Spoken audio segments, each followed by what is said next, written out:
Next है suture material. Suture material क्या होते हैं? ये नेचुरल या सिंथेटिक फाइबर्स होते हैं जिनका इस्तेमाल किया जाता है घाव के दोनों किनारों को होल्ड करने के लिए, एक साथ एपोजिशन करने के लिए, एक साथ रखने के लिए, ताकि वो हील कर सके, नेचुरली उनमें हीलिंग हो सके और वो आपस में जुड़ जाए। तो हम उन्हें सूचर मटेरियल कहते हैं। सूचर मटेरियल जो है ऐसे नेचुरल फाइबर्स होते हैं जो घाव के दोनों किनारों को पकड़ने का काम करते हैं, होल्ड करने का काम करते हैं और एक दूसरे के दोनों किनारों को एक दूसरे के पास लाते हैं ताकि वो आसानी के साथ उनकी हीलिंग हो सके और वो दोनों किनारे आपस में जुड़ सकें और कोई स्कार फॉर्मेशन उसमें ना हो। अब सूचर मटेरियल का कैरेक्टरिस्टिक्स क्या होते हैं, कैसे होने चाहिए?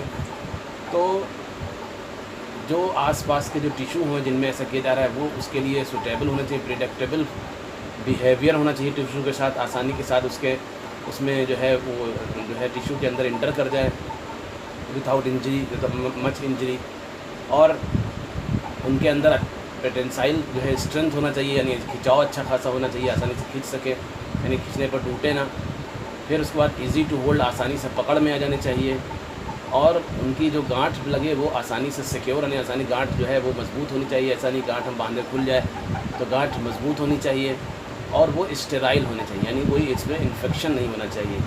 और वो जो धागा है, जो सूचर मटेरियल है, वो नॉन एलर्जिक होना चाहिए, नॉन कार्सिनोजेनिक होना चाहिए, यानी इसमें कोई सी मटेरियल ना, ऐसी मटेरियल का बना हुआ ना हो जो एलर्जी कॉज करता हो, या ऐसी मटेरियल का बना हो जो कैंसर कॉज करता हो, या सिकुड़ने वाला धागा नहीं होना चाहिए कि सिकुड़ जाए, तो नॉन श्रिंकेज होना चाहिए। तो ये इसके कैरेक्टरिस्टिक होने चाहिए जो सूचर मटेरियल के होते हैं। उसके बाद फिर क्लासिफिकेशन देखें तो क्लासिफिकेशन जो होता है ये कई तरह से हम क्लासिफाई कर सकते हैं। एक तो होते हैं सिंथेटिक मतलब एक तो होते हैं नेचुरल, जो नेचुरली नेचर में पाए जाते हैं। दूसरे होते हैं सिंथेटिक, जिनको हम जो है केमिकल फॉर्मेशन होता है, बनाया जाता है। नेचुरल जो होते हैं, अब ये नेचुरल और सिंथेटिक भी कई टाइप के होते हैं। जैसे मोनोफिलामेंट का मतलब उसमें सिर्फ एक ही फिलामेंट होता है, मतलब सिर्फ एक फिलामेंट का बना हुआ होगा, सिंगल फिलामेंट का बना हुआ होगा।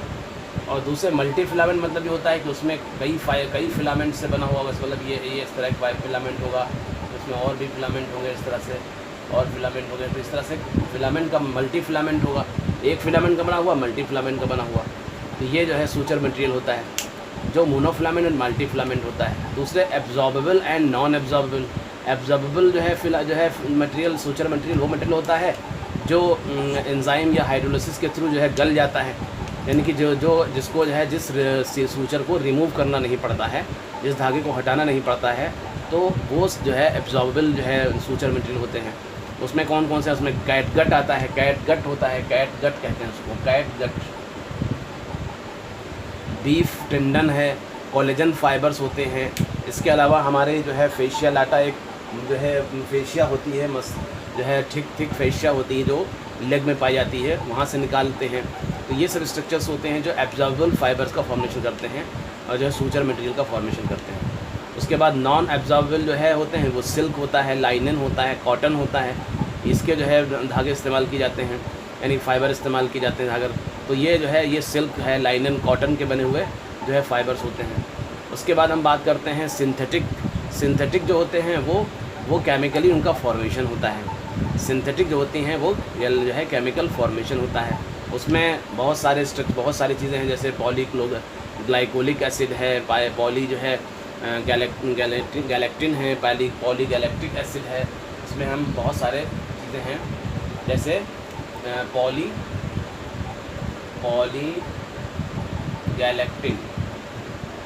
पॉलीगैलेक्टिन कहते हैं, जिसको वाइक्रिल भी कहा जाता है,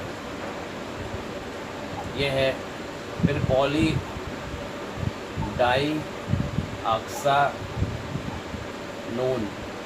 ये एक जो है यूज़ किया जाता है, PDS। तो ये सिंथेटिक फाइबर्स होते हैं जो यूज़ किए जाते हैं। ये एब्जॉर्बेबल फाइबर्स होते हैं, पॉलीगैलेक्टिन वाइक्रिल कहते हैं, पॉलीडाइक्सिनोन PDS होता है।